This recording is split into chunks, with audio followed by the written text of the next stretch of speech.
को जेम्स की। आइए मेरे भाई बहनों, आज हम रोमियो अध्याय 3 पढ़ते हैं। अतः यहूदी की क्या बड़ाई या खतने का क्या लाभ। हर प्रकार से बहुत कुछ। पहले तो यह कि परमेश्वर के वचन उनको सौंपे गए। यदि कुछ विश्वासघाती निकले भी तो क्या हुआ? क्या उनके विश्वासघाती होने से परमेश्वर की सच्चाई व्यर्थ ठहरेगी?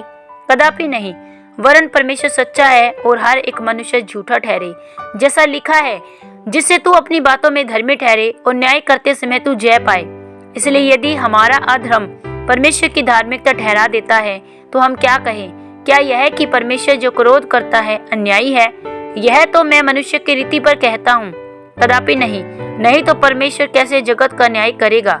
यदि मेरे झूठ के कारण परमेश्वर की सच्चाई उसकी महिमा के लिए अधिक करके प्रकट हुई, तो फिर क्यों पापी के सम्मान में दंड के योग्य ठहराया जाता हूँ?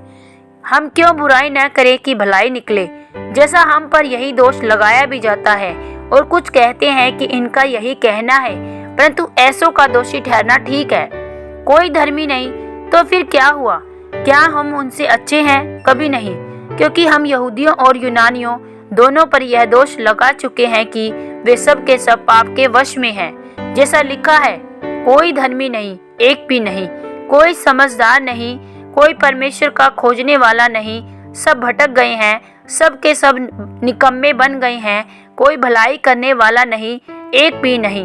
उनका गला खुली हुई कब्र है, उन्होंने अपने जीभों से छल किया है, उनके होठों में सांपों का विष है, उनका मुँह शराब और कड़वाहट से भरा है, उनके पांव लहू बहाने को फुर्तीले हैं, उनके मार्गों में नाश और क्लेश है, उन्होंने कुशल का मार्ग नहीं जाना, उनकी आंखों के सामने परमेश्वर का भय नहीं है।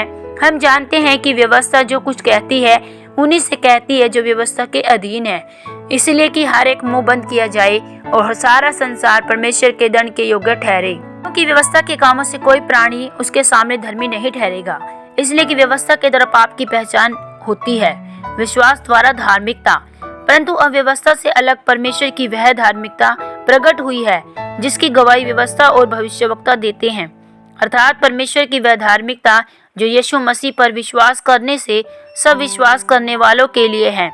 क्योंकि कुछ भेद नहीं, इसलिए कि सब ने पाप किया और परमेश्वर की महिमा से रहित है, परंतु उसके अनुग्रह से उस छुटकारे के द्वारा जो मसीह यीशु में है सेंत मेंत धर्मी ठहराए जाते हैं।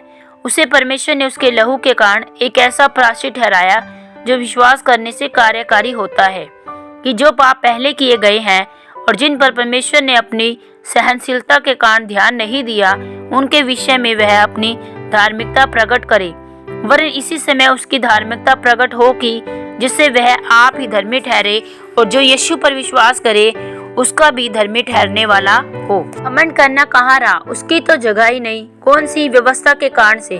क्या कर्मों की व्यवस्था से? नहीं, वरन विश्वास की व्यवस्था के कारण। इसलिए हम इस परिणाम पर पहुँचे हैं कि मनुष्य व्यवस्था के कामों से अलग ही विश्वास के द्वारा धर्मी ठहरता है। क्या परमेश्वर केवल यहूदियों का है? क्या अन्य जातियों का नहीं?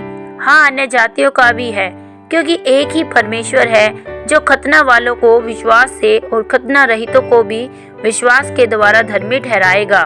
तो क्या हम व्यवस्था को विश्वास के द्वारा व्यर्थ ठहराते हैं? कदापि नहीं, वरन व्यवस्था को स्थिर करते हैं। आमीन। प्रभु आप सबको रोमियो पुस्तक सुने जाने और पढ़े जाने पर बहुतायत से आशीष और बरकत दे। सबको जय मसीह की।